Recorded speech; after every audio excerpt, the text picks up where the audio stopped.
থেকে কুলতলি থেকে জয়নগর, জয়নগর থেকে মহিষবাড়ি হয়ে কুলতলি যতক্ষণ ধরে ঘোরানো হয়েছে ততক্ষণ ধরে মেয়েটির মৃতদেহ খুবলে খেয়েছে একটি শকুন। আমরা ভুলে যাব না, আমরা ভুলতে পারি না।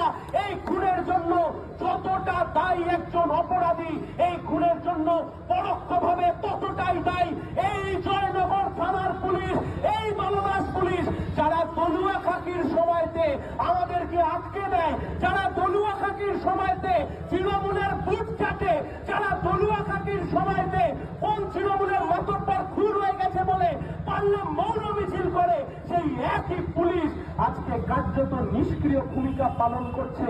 আমরা বলেছি সিবিআই এর কাছে তদন্ত যায়নি, আর সিআইডির কাছেও তদন্ত যায়নি, তদন্ত গেছে আপনার কাছে। গোটা রাজ্যের মানুষ দেখছে, জয়নগরের মানুষ রাস্তায় আছে।